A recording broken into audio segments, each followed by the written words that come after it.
And you're listening to Real Talk live streaming right here in beautiful, and I gotta tell you, beautiful Northport, Florida today. The weather is fantastic. If you're up north and you're watching, I realize how difficult it may be to watch all this beautiful weather we're having down south, but um, very, very nice weather.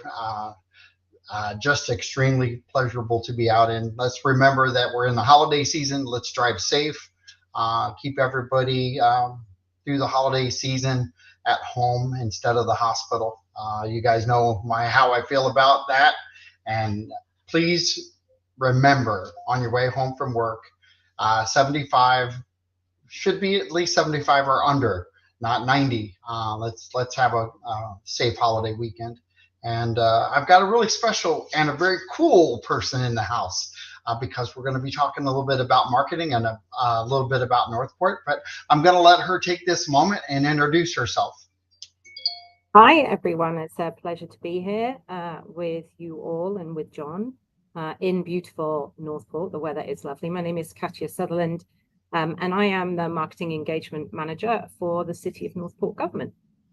Fantastic. So give us an overview of exactly what your job is looking like in 25 going into 26.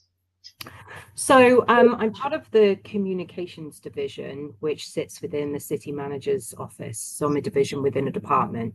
We're kind of split into two key sides, I suppose. You have communications on one side, which deals with more of the media, the words, the talking, the speaking, the communication. And then on the other side, you have more of the marketing, which I suppose is, if you think about it in a really basic way, it's more of the advertising side of things. As well as the engagement piece, which is really about getting out and engaging with the community, engaging with businesses, engaging with the people that call Northport home, whether that's they call it their home because they live there or they call it their home because they work there or any of those things. So my role is really supporting our team in going out and engaging with the community, hearing from them, and then using that insight to kind of generate marketing and support our departments within the city, but also the communications division ourselves with marketing and talking about and advertising Northport as a place to live, to work, to visit. Fantastic. So we've got some rebranding to do, don't we? Yes, we do. We are currently going through, I would call it a refresh. It's not a full rebrand. It's more of a brand refresh, but it will be quite different. I think visually it will appear very different, but actually a rebrand starts before you get into the exciting colors and logos and stuff, and it starts with that brand strategy piece. And actually quite a lot of that when it comes to things like our value proposition, our brand pillars, our vision, our mission, our values, we're doing a tweak to those, and because we think it's time for that tweak. But actually, what you will see is some of that won't change massively, but even just those small tweaks are probably going to change the visual output of how we represent the city visually. So I think the most important question is, why does a city need to do that? So, well, a city is much like a brand, much like a corporate brand. The reason that you buy Coca-Cola or you buy Pepsi is because one of them is more familiar to you, or you like the taste of it more, or you have been, so conditioned that Coca-Cola is the brand or Nike are the shoes, that, you follow those brands that you love and like and know about versus ones that you've never heard about. And it's the same for a city. A city brands itself to bring in residents, to form civic pride with those residents, to have people say, well, yeah, wow, I'm from Northport, to be able to be really proud of where you're from, but also from an economic development standpoint, to bring in business, to bring in visitors, tourism, all of the things that help build a city. You can only do that if you know the city exists. And without advertising that city, people aren't going to, necessarily just come across it. So it's important that we start looking at some of those things.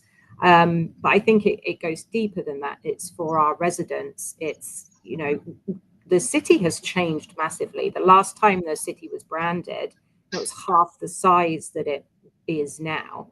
We've changed massively demographically. We were kind of a retirement bedroom community. We've changed. We're a lot more diversity within the city. The age range has come down on average. There's a lot more business here. There's a lot more infrastructure here. You know, how we talk about ourselves and how we look, the look and feel of our logo, but also our mission, our values, our vision, all of those things have kind of changed. So it's sort of time for a refresh, really to represent the city for what it is now, not what it was when it was half the size that it was. Yeah, and when you think about the rebranding or the updating, um, it's like any other type of a business that's out there. They're always looking for how to enhance the message out, and Yep. isn't it ever changing? Like, shouldn't it be a kind of a good solid flow, but also a good adapting to the current situations that are happening? Yeah, and I think if you take a look, you know, Coca-Cola is a perfect example. If you actually have a look at the initial logo way back when, you can see it's familiar. It has changed over the years, but it hasn't actually changed massively. As time's gone on, it has evolved along as the product has evolved, as society has evolved, as the economy has evolved, as all of those things have evolved. You don't really want to change something in its entirety. I think that what we are trying to do is probably a bigger change than that evolution right now. But what we want to do is we want to future-proof what we create now, so we don't have to do this again. As I said, the last time the logo was developed was back in 2008, 2010. We're looking at it again now in 2025. We don't want to be back here in 2040 doing it again. We want to create something that not just represents who we are now, but represents who we are in the future and the vision that we have, which is why it's important that we do that brand strategy piece, right? To understand the vision and the mission and the values and all of those things, because that is, you know, who we are now and where we want to go to. And I think potentially when we've done this previously, we've looked at who we are now and we haven't really future-proofed. So for me, it's about making sure we future-proof so that we can have that evolution rather than have to have any big changes in the future. Awesome. So I do have a question already. Several Florida cities, thanks, Sean, by the way. Several Florida cities have animal mascots that they've seen on street signs and painted and fiberglass statues along the sidewalks and so forth. I know that we have talked about this in the past. We talked about doing some decoration of paintings of electrical boxes. I personally have seen that in the cities I've visited. We don't see a lot here. There are some cities that do it in Florida, but is this something you're taking a look and your team takes a look at too, and then brings it back with ideas? Yeah, so this is a great question. Thank you, Sean. So the process started for the rebrand actually back in March of 2024 with my predecessor, Laura. And she presented to the commission this idea that we were going to update the brand. It was voted on and it passed. And then we had some windy moments. It gets windy down here occasionally. So that sort of there were some pauses. Then we had the referendums. And then my predecessor, Laura, she found an amazing new job working up in Sarasota. So they brought me on board. So there was some time in between. We came back in front of commission in and around May of this year, presented to them sort of a refresh of what we were going to do. And the key thing was really to engage the community. And that's where my role kind of becomes important within the organization. My role is marketing and engagement, and that is engaging with the community. I need to be able to engage with the community, to be able to hear from them, to be able to understand from them, to be able to know who this city is, because this city is built, you know, it's not just roads and trees, it's people, you know, that's what makes a city. And so the key part of the project was really to go out and listen to the community. So whilst we went through the process of rebriefing the commission and bringing a strategic agency partner on board, what we also did was we went out with a number of focus groups and a survey into the community. And from that survey, we had 23,000 questions answered. And those 23,000 questions created obviously a lot of data. And that was everything from What do you think of when you think of Northport? What images do you see when you think of Northport? What do you think of our sisters, our sort of neighbor sister cities of Port Charlotte and Punta Gorda and Fort Myers and other cities of similar size to us? And how do we differentiate ourselves from them? And what colors do you think really talk about this city? And what things, what's our biggest challenge as a city that we need to overcome? And what's the greatest successes we've had as a city that we should celebrate? And all of that data has come together into sort of an insights report where we've really boiled down, right, what does the community say we are as a city? How would the community like to see us portrayed? How would the community talk about us? And it's really about that citizen input. I'm sure a lot of you can tell I'm not from Northport. So me deciding what our brand strategy or our logo should be, that I'm not the person to do that. I'm the person with the kind of expertise and knowledge to bring all that information together and then turn that into something, but I'm not the person to kind of be saying the who we are.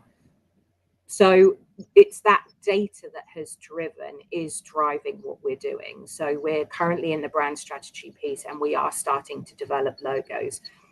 And some of those logos, yes, there are very much some nature imagery that has come out of that. The kind of core things that came out of that survey from the residents were our natural beauty. People have moved here. We're a tree city, not a beach city. We, have come here for the lush green landscape and the trees and the waterways, and whether that's, man-made places that you can take your kids from a Parks and Rec perspective, or whether it's the Mayaka, forest, or whether it's the canals, or whether it's the creek itself, natural or man-made, people love that feeling of nature. The other thing that came out was this idea of, there's something about Northport. There's something here. There's a community. There's this welcoming, neighborly kind of small town feel in what is actually, a relatively large population. There's this third thing that came out, which is, we want progress. We want to be able to have the shop that we can go to in the city and the place that we can take our kids to do things. We don't constantly want to be driving to Sarasota and other places to do what we need to do, but we want it to be done in a way that respects that natural beauty. So this balance between, progress and what makes Northport and its green spaces. There was a piece around kind of trust and transparency, and that's what people are looking at from the government perspective. And then there was lots of stuff about infrastructure and the sort of things that people wanted. So it's taking all of that stuff and bringing it together, but certainly the natural aspect, the cranes, the tortoises, the trees, the green, that came out massively. So we are looking at how we incorporate some of that into what we're doing. Absolutely. A very long way to say yes. Well, that it's really interesting to listen to you talk about it, because you hit all the things that I hear from citizens. Yeah. So I know you're talking to them, because it wouldn't have come back so clarified through your data collection. We have identified a lot of different groups here in town. I know a lot of them, but and they all have their special concerns on the growth of the city and how it is happening.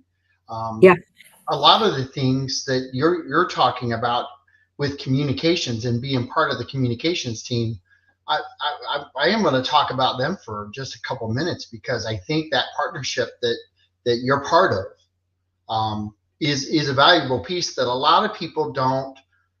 I don't think they give enough credit to what the communications team is trying to do, because I think they're trying to bridge a gap between the nature and the growth. I think they're trying to do that between the businesses and the shoppers and potential people coming in town.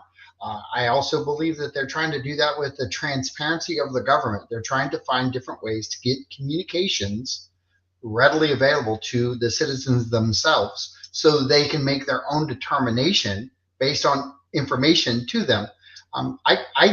I don't think we're different than a lot of cities right now. I think we're kind of throwing gasoline on different types of fires that we have. trying to ignite the conversations, so to speak, because we're in a town where, truthfully, we're on a live streaming event. We don't have a TV station here in town, so nobody really specifies Northport growth other than who we count on the most for that, and that's our city government, Yep. and other groups that are involved.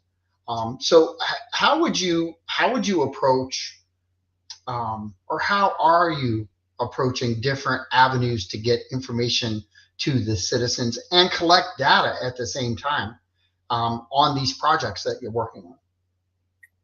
Well, for this one specifically, as I said, we've done a number of focus groups. So they were in person, and we held them at City Hall. Lots of different groups of people were either invited or we went out publicly. We also had the survey. Again, that went out publicly. We had a massive response to that survey. And, we have the communications email address that people are free to use. We have had people commenting on social media. We obviously, look at all of the social media that happens. We have a monitoring service, so we can have a look at some of the comments that are being made on other platforms about this stuff. We have lots of Facebook pages in Northport that aren't city owned. And the data from there is interesting because people are really free to talk there. And it's and for me, that's great. And I think, depending on where your opinion is, if you agree with me, then you're going to see me as being an advocate. If you disagree with me, you're going to see me as being a detractor. So being an advocate or a detractor for something is really entirely based on opinion. And as you said, we've got some broad voices in this city. Some of them agree with me and I agree with them, and some of them I don't agree with and they don't agree with me. What they have in common, these voices, is they are unbelievably passionate about this city. Yep. And whether I agree with what they're saying or not, I need to take that opinion into consideration. My role in this organization is not to have essentially an opinion. It's to take all of the data and treat it in exactly the same way, so that I get a true picture of the city. And that's how you come up with the brand strategy. That's how you come up with everything. There's no necessarily in my world, there's no wrong or right answer to, do you like this? Do you like our current brand? Yes or no. Do you think we should be changing our current brand? Yes or no. None of those are right or wrong answers. I want to understand the why behind it, because if I can understand the why behind it, I can start to delve into the who we are, what's important to us, how we show that to the world, how we support our colleagues in economic development, how we support our colleagues in Parks and Rec, how we support our colleagues across the city, but also how we support the community. What are the community looking for? How do they want to be portrayed? A lot of people sort of say, well, you can't, all these things you're talking about, you couldn't possibly do that with a brand. And I would counter that with, if one of the largest and most dangerous cities can do it, then I'm pretty sure Northport can do it. In the 1970s, New York was, it was a terrible place. People didn't want to go there. People didn't want to set up businesses there. People were scared to go there. You did not visit Times Square as a beautiful tourist attraction when the lights had gone out in the evening. You steered away from those places. There was massive crime. The economy was poor. Yep. They brought in an agency in the 1970s, and the agency looked and went out and spoke to the community and talked to people and went in focus groups and did all that stuff. And they came up with, and we are talking 5.5 decades later, it still stands. If I say I Heart, you picture NY. Like, I Heart New York was developed in the 1970s, and it has generated trillions at this point of dollars of money for that city, from tourism, from economic development, from businesses wanting to come back, from people getting that civic pride and saying, no, we're going to clean up the streets. We're going to make this a place that people want to come to. And it is now one of the largest tourist attractions in the world. And they, passed that back. And that was, they brought in an agency. They knew they had a problem. They did that. Other cities have done that in different ways. Seattle did it with the Emerald City.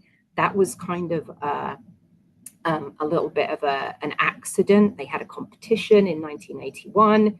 Someone came up with the Emerald City, and it stuck.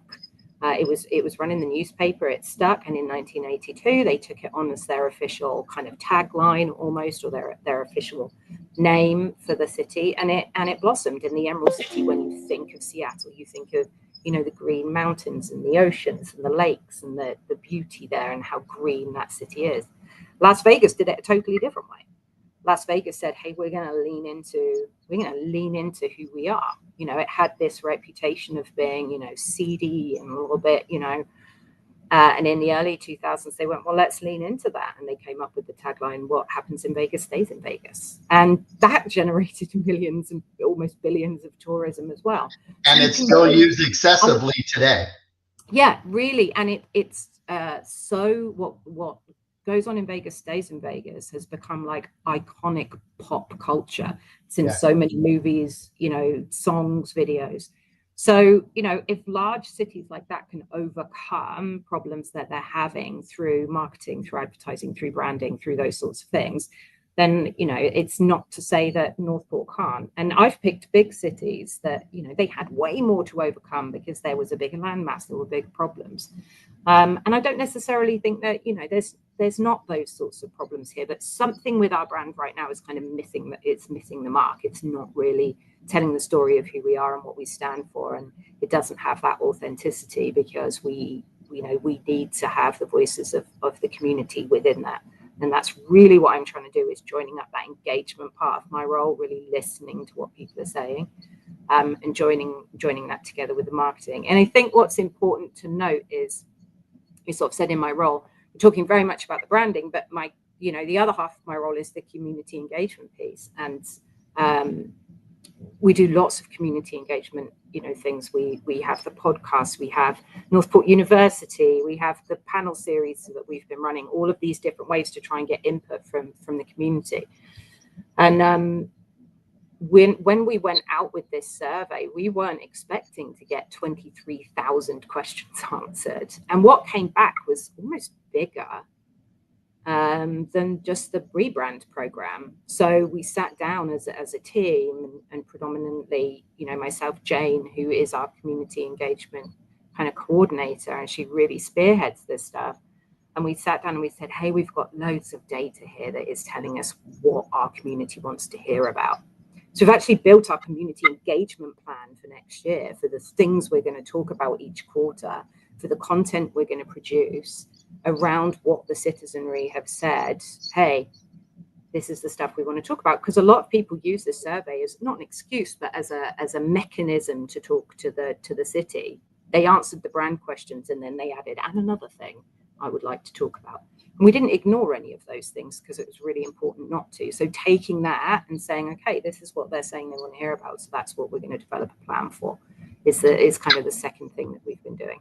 So I think what I'm hearing you say is that you listen to every voice when it comes to this stuff, and you try to plug and play them into the potential marketing strategy of the future by keeping their hopes and thoughts in mind as you progress through this. You may have to bundle them in categories because you can't always address one person at a time. But those 23,000, you've really taken all those in and categorized them, and really starting to implement the strategy behind the change of the thought process. And I got to tell you that the thing that I love about what you're saying is that I do it all the time. With real estate, I do it with my live streaming. I try to have different guests on, give different points of view, different conversations. That engagement out, that I'm super excited for you on that, because I think we're not missing it. We're just not developed in that category enough. And I think with what you're doing, with what we're currently doing, and amplifying that up in an upward momentum, like our city is. I think some of our problems that we had prior is that we were growing, but we had an economic downturn that kind of prevented that in 2008, and that kind of stopped that pivot that we were getting ready to take, and now we're in that pivot again, and we're taking that adjustment, and now we're in a different spot than we were in '08, because our city has jumped another level with growth. And anytime that you do that, you get amplified voices, you get criticisms, you get all kinds of things that come in the door. And I think what you're saying is this is a way to level the boundaries a little bit. And maybe boundaries is not a cool word, but I think it kind of levels the playing field so that everybody's voice is heard, and then the roadmap to success is developed through them. Yeah. Is that accurate? Yeah, absolutely. And I would love to be able to say, and thank you for saying that I listen to everyone. I'm sure there's people I haven't heard. There'll be people I've missed, or there'll be so many voices that I can't hear them all. But exactly what you say, putting them into buckets, and when we did that, putting them into categories of, okay, nature is important, growth is important, trust and transparency is important. I built too many buckets. And we sat and we said, I can't have this many. And we looked at them, we said, well, really, these are the ones that are going to drive brand, right? And these ones over here are what should drive community engagement. This is what they want to see, and this is what they want to feel, and that's brand. Yeah. And over here, this is what they want to hear. This is what they want to understand. They want to understand how our government works. They want to understand why we do things the way we do things. They want to have a say in the budgeting. They want to understand what's going on from an infrastructure perspective, and why price is what the way price is, and why we're doing so and so with this infrastructure, and why we need these buildings or these other things. So that's not really brand, that's something else. So having then a look at, okay, well, let's engage the community with the information that they want across next year, that we can then sort of manage that through those two different ways of working, through brand and through comms. Fantastic. So Chuck English says, good afternoon. Question: do you have any idea how many they can living units are within the city of Northport? How many? Do you know how many living units we have inside? And he had heard around 6,000, vacant lots. I'm sure, but we're not even halfway built out here in the city. Yeah, we're 104 square miles, and I'm sure you're going to write some notes along this path. And this is the beautiful thing, Chuck. I'm going to follow back up with what you wrote here, which is why I watched the presentation as the new branding and background graphic was that of a metropolitan landscape. We're definitely not a metropolitan landscape. We're definitely different than most of our neighboring communities. Ironically, Charlotte County just opened their beachfront on the canal, or on the river, and that gives them a different rebranding, so to speak, because now they've got beachfront, which they didn't have before. It's white sand. It's there. Charlotte County doesn't have beaches as down south towards Punta Gorda in that area. Out in Inglewood, yes, they do. And so I don't want to discard, but distance has a lot to do with where you travel to too, a lot of times. So having beaches, I would love to have one in Northport, but that would be the elimination of a lot of land. We're kind of landlocked here a little bit, but having that capability of rebranding ourselves, that does open doorways to educate people on who we are, because I've always said that we're like the hub area. If you live here, you're able to go up to Venice Beach. You're able to go down south to Fort Myers. You're right on 75. It's easy access, but you're also within, I think, a half hour, 45 minutes of 12 to 14 different beachfronts. So we're kind of cool in that regard. And not just that, from a gateway perspective. You're close to 4 seaports, 4 airports. You have 75, you can go across to the other side of the state, etc. And to answer your question, Chuck, I don't know the answer about the vacant lots, but I will speak to someone and I will come back to you.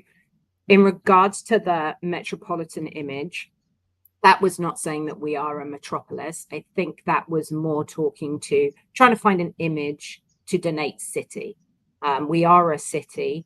If I were to show you a picture of sort of a cute English village with trees and the sort of the more beauty we have here, you might not think city. So the metropolitan image was just to denote the word city, really. That's not what we're going to be coming up with. It will be reflective of that feedback that we got back from the community. We're certainly not going to start to have logos of us with high-rise buildings and, you know, skyscrapers. That's not who we are. So that's absolutely not where we're going with that. Well, not talk about it, you know. Yeah.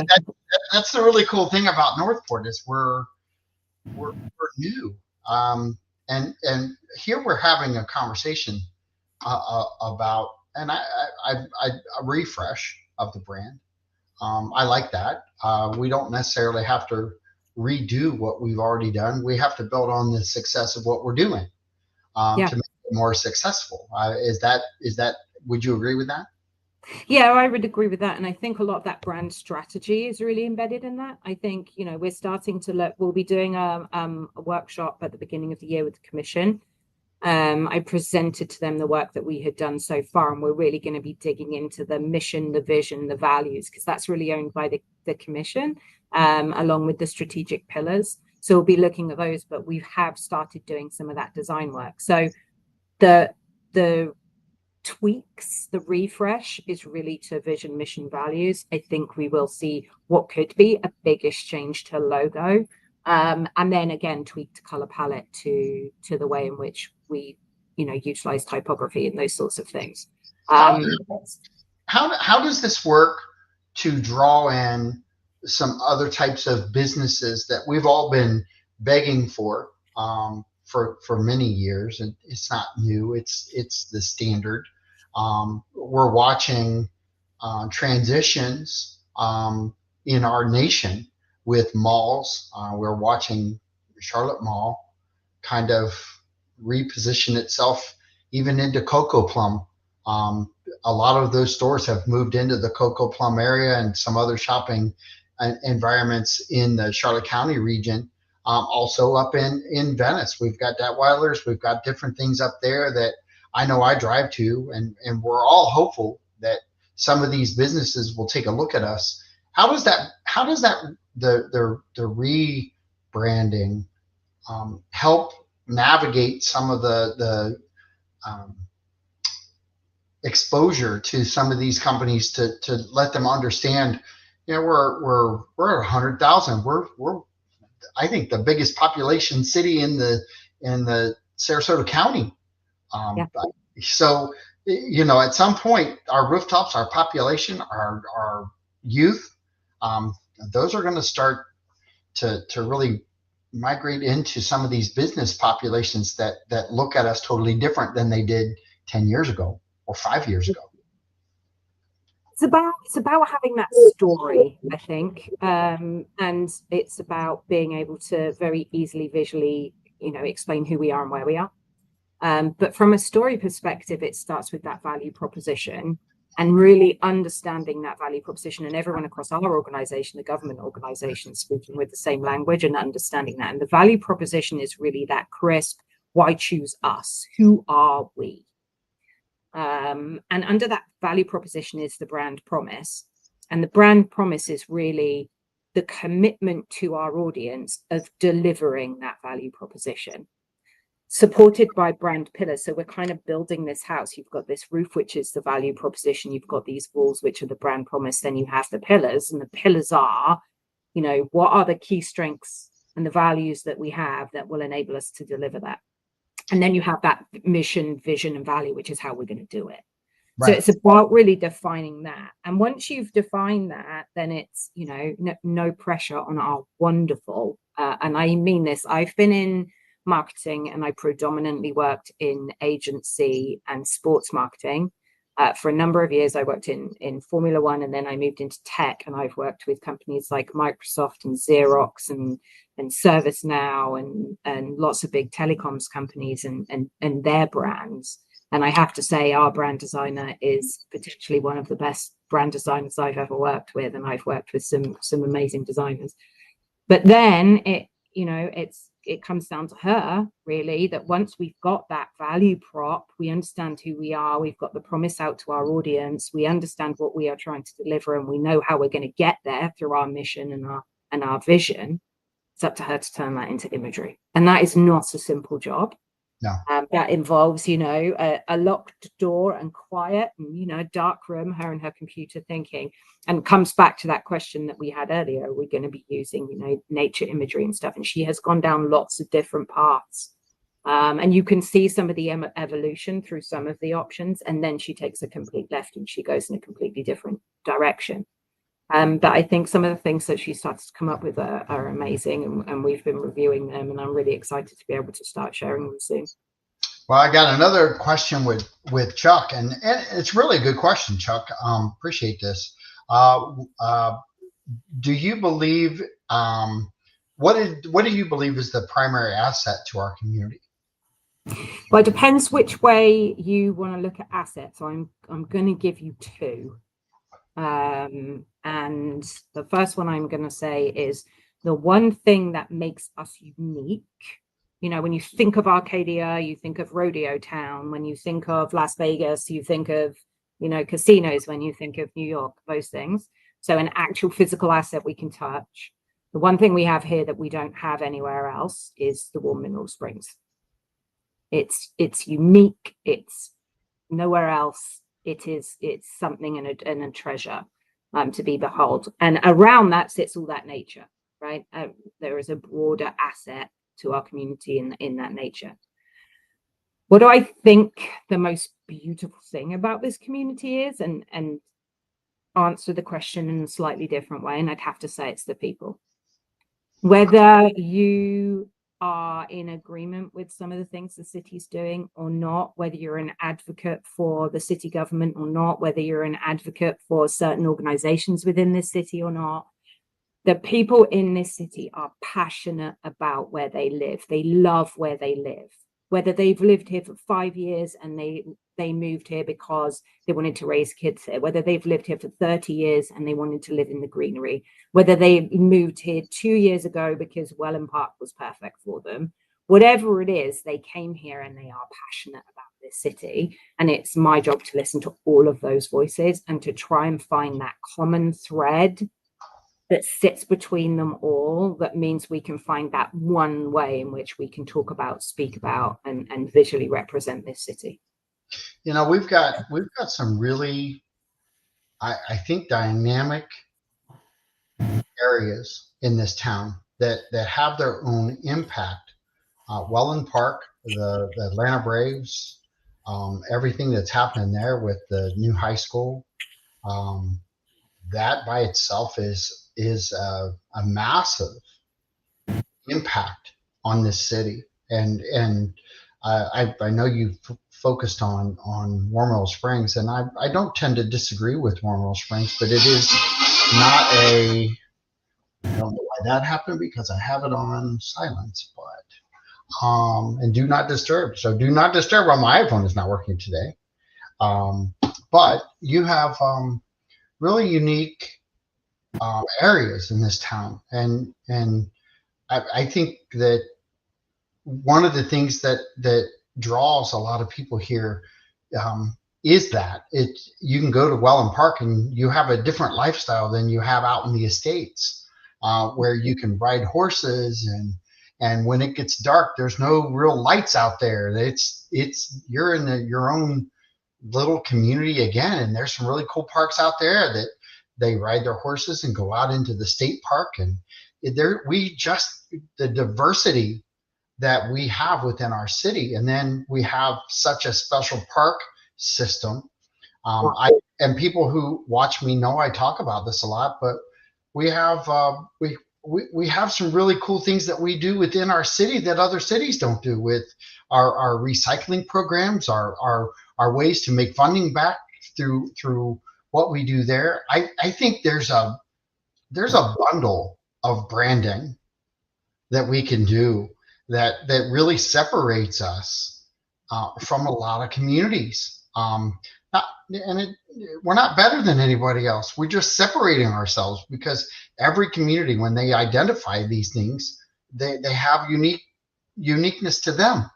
Yeah. We don't have the downtown Venice. We now have Welland Park. Well, we wouldn't have had Welland Park if it wouldn't have gotten built. So yes, growth has a lot to do with what's happening in our city, and it's not going to slow down. In fact, I think with a rebranding, um, aren't you hoping for growth and within the guidelines of what the citizens want? I think that balanced growth piece that was talked about by most of the community, and the data that we got back, that's just so important. It's about doing the right thing for the community, and that, I haven't seen any plans that don't match that. And I think you're right. There's something really special about the city. My parents came out to visit. They flew home last week, so they came over for Thanksgiving, and I showed them from one side of the city, from Welland Park. We drove around some of that. We had a look at the Braves Stadium. We ended up, at the end of it, out in Yorkshire, out there in some of that beautiful, Untouched area. Untouched area. And, my dad, we walked through some of the park system. My dad is effectively back in the UK. He's a town councillor, which would be akin to a commissioner. And he ended up downloading the city charter, and he downloaded the Parks and Rec playbook, because they've got a couple of parks out there that they don't know what to do. And he was like, I love the story stroll that you have at Five Senses. I love what you've done at some of the gardens. And he's already taking that back and saying, we should do some of this in our town, because some of the stuff that Northport has and is providing for its community is amazing. So, and I wasn't expecting my dad to develop a story stroll in Tiverton in Devon in England based on his visit to Northport. But he thought it was awesome. And it's a really unique city. It's very authentic, and it's filled with really passionate people. Well, and we haven't done this overnight. People don't want to give credit to the past, and they want to tear down votes. And I'm as critical on past and present as you can possibly be, but I also understand that the growth side of things, we're getting it right. We're at ground level. We're kind of in our own little war zone, so to speak, because we're battling on what the citizens themselves want here, and yet we're craving so many things all at the same time. Because I'm going to tell you, if Top Golf would have been put up, people would have been mad, and people would have been celebrating all at the same time. So this population, the across the nation, 50-50, we have a lot of that here. So we're not, and I kind of like what you're saying, because you're not going to get it 100% right for everybody, but you're listening to everyone. Yeah, I think you have to put the conversation and the data before the personalities, right? That's what it comes down to. Just as human beings, we aren't going to agree with everything everybody says. We aren't going to agree with every person, and it's about putting aside that personality piece and saying, yeah, but they are saying something important that I need to hear. They are saying something that I need to take into consideration. They are part of my data set. If they are a community member from Northport, and their opinion has a right to be heard, and I hear it and put it into the data set, and it becomes one of those buckets that we'll focus on as part of the refresh. And Sean says, sounds like an online PR partnership with your dad's town would be an awesome cultural connection. I think the connection's already here in our town, which is you. I think that connection with your father and what he took back home, I think we're going to hear more about that. And I think that's the compliments that we give to other communities, and that's the ones that we hear a lot here. We hear a lot that with our police department. We hear a lot that about our fire department, our recycling program, our Parks and Recs division. Um, just man, the check marks that people come to Northport from other communities to see how we're doing it now versus when I moved here 25 years ago going Northport, ah. We've gone from to we're going to go to Northport and see what they're doing right. Yeah. And they're trying to take that home like your dad and try to enhance that within their own community. That's the biggest compliment that a city could get, I believe. Yeah, well, you know, he came and both my mum and dad, they sat in a commission meeting. I was actually presenting in it, but there were some other people that were presenting. So they came and sat down. That's why dad then wanted the charter, because they run things differently there. Their form of government in their town is that there's about 22 commissioners essentially, and each one of them is hired in to head up a department. So my dad effectively is voted in to head up planning. He's not a planner. He used to work in a pharmaceutical organization. And if he doesn't make it in the next election after his term is up, someone else will come in. So they don't have that consistency that we have in the city manager form of government, where you have staff that can keep the consistency, and you have the commission, which is the voice of the community, etc., and setting that strategy. And so they have a lot of start stops and find it difficult to get things done, which is why he downloaded the charter and was like, this is something we need to look at to have a think about our style of town government, which he's taking back. So yeah, I mean, we're doing things brilliantly, and part of what I've loved over my time so far in Northport, because I've been here for 6-7 months now, is the opportunity to spend time with each of those departments. Again, the communications team operates in service of the other departments. So public works needs to get some communication out there, utilities needs to talk to people, the other departments. And so again, as well as listening to the community, I need to understand the other parts of our business. So, I spent a day with fire going out with them. I spent a day with PD. I spent a day with utilities. I've spent 2 days with public works. And the recycling piece was very interesting. I can now say I am A1 recycler. Yes. So, spending that time with those departments, listening to them, understanding what they're trying to accomplish, so I can help them get that message out there. Again, it's about that listening. It's about that two-way communication and connecting the community with the city. So I'm going to ask you something, because we're in dire need of an EOC, and Stacey Alicio and her team. I've talked to them in depth. This strategy behind the marketing and the branding, are we looking at incorporating some of this into what the needs are of the future? We have hurricanes here. We've been through them. We've had our fair share, and EOC is on high demand. And our city hall represents our EOC right now, and it is in this ever, I think, changing building right now, because now we have the chief of police in the closet, of which I was my bedroom during the time I spent in the EOC. So and people have heard me say that before, but have you gotten together with the EOC team, Stacey Alicio and their team yet, to look at what their thoughts are?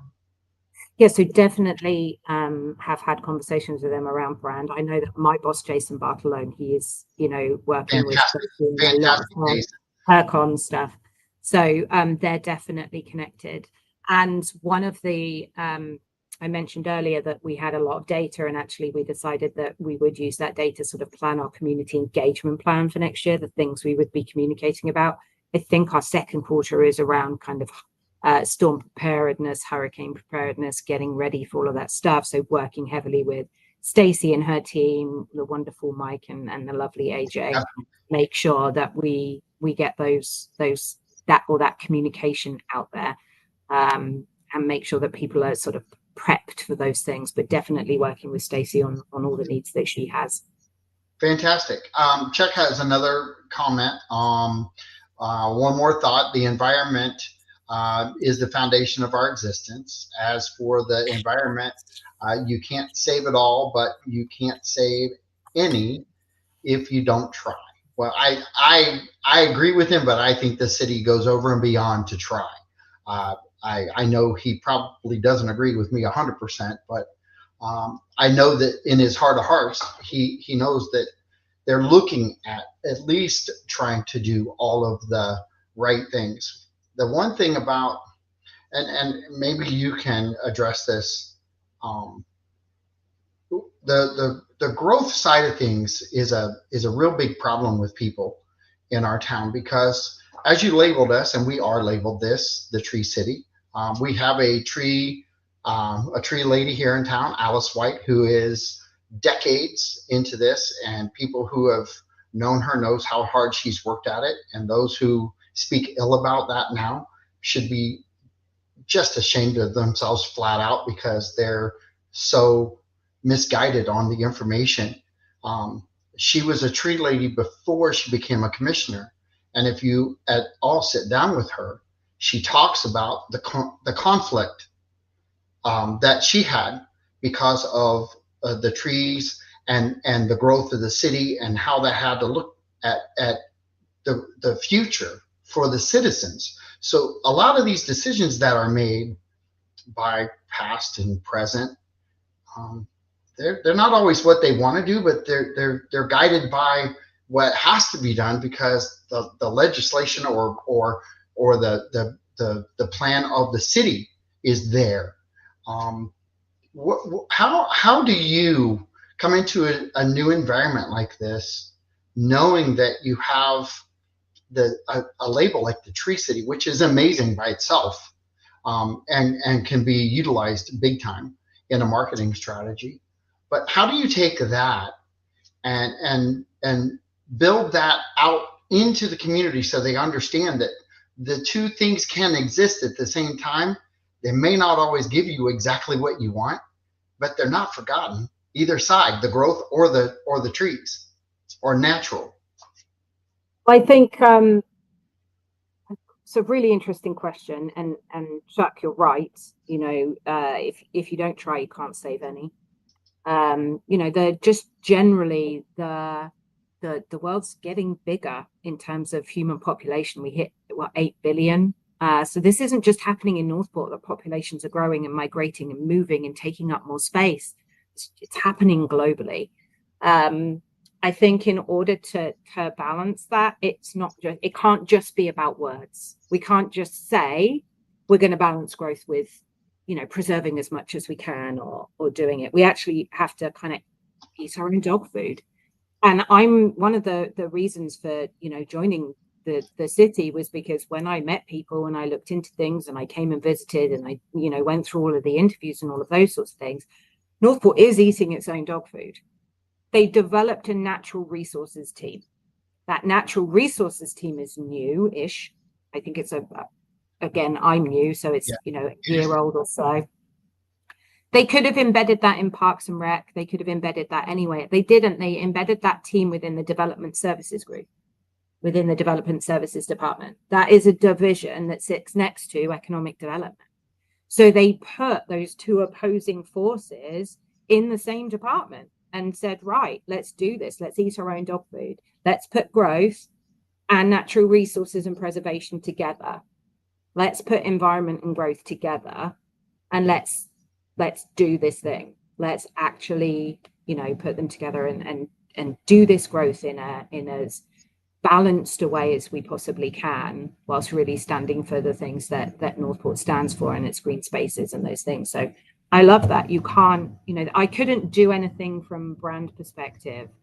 I could create a logo with a beautiful green tree on it, and then when you drive into Northport, it's concrete and smog and high-rise buildings, and you'd think, well, this isn't what was advertised. So I can only create, you know, what we are doing, and it is my opinion that, you know, by doing that, we have, you know, eaten our dog. Let's not eat our own dog food. Actually, let's drink our own champagne instead. So that's what I think the city's doing. And I think I think when we did that, um, there was great leadership that brought that in to play. And that's almost the current leadership that we have today. So a couple changes. Debbie McDowell was part of that process, and who was the other? Oh, Alice White was a part of that. So we've had two change outs. The rest of them were here and promoted that and said yes. I think that's why I have on my side, being a realtor who drives around town, I watch all the trees go away. But I also realize the city doesn't own those trees. Those trees are owned by someone else. The city can't stop the growth. They've put the environmental department into play to mitigate those trees into more trees somewhere else that we do own. We are doing a renourishment over in the 34287 zip code of the park by the dog park. There's an area that they're putting lots of trees into and renourishing that area to amp that natural state back up. And that is exactly what other cities don't do. And that our natural division is working hand in glove with the city itself and its operating staff to redo these things. You talk about rebranding. We're retreating our community. That's kind of a cool thing too. But what's your thought on how different we're looking at things? Because what I saw is I saw you actually light up differently when you started talking about the environment and you talked about the environmental division and being in the same department. How many times do you see that in other cities where that conflict is in the same division? I couldn't answer that question for you, if I'm honest. And I wouldn't be able to answer that. This is my first foray into public sector work. I come from a corporate or non-profit background, so I can go and look into it and I can come back and answer that question, but I couldn't tell you. I just think it's amazing that we are doing it. And that, again, we've listened, we've heard that people have concerns. As you mentioned earlier, I want the shop, but I want the tree. So don't knock the tree down to give me the shop, but I really want the shop. And to take those two things and to have heard that and say, okay, well, somebody needs to know how we do this. Somebody needs to come in and do that. And Stefan, who's, heading up that division, is phenomenal, absolutely phenomenal. I've had him on, and I just looked at the clock. I cannot believe we're after 4. We're at 4:03, 4:02. So we're a little over, and I apologize for that. But you made 55 minutes disappear with a lot of information, and I am so thankful that you came on. I would love to have you back on when you get further within this whole plan that we have. And I think 2025 is gonna, or 26 is gonna be amazing. We've got a lot of things in the works in the fire with the hospitals coming on board now. Our community is not changing; it's changed. It's not going to stop. We are going to be a city. We're not going to be the quiet little bedroom community we used to have. But I still think we're doing it with a lot of heart, a lot of care, and a lot of focus. And having people like you come on board is I think the best part of what we're doing to protect our future. Well, thank you very much. And I have to say, there's no one I've come across here. This is an amazing group of people I get to work with every day. The difference that we are trying to make in our communities, sort of from a communication standpoint. If you have feedback, if you want to be communicated with in a different way, come tell us. We'll find a way to do that. That's what we're all about. It's about listening to the community, and it's about finding ways to have two-way communication, not just pushing stuff out there, but stopping and listening and hearing what's coming back in. So I'll give some kudos out real quick. The likes, Chuck English, thanks, Chuck. You'll see him on screen as William, but we all know him as Chuck. Kelly DeCastro, the city of Northport actually liked it. So thank you, City of Northport, for liking it. And also Maximum Impact, LB, thank you for liking it. And please share and like this video. The more that we can get it out into the community, the more they're going to learn about what we're doing here in the city to change people's perspective. That's one of Chuck's favorite words, and I didn't even mean to throw it in there, Chuck, but you know, we've got to show the citizens the true government that we have here.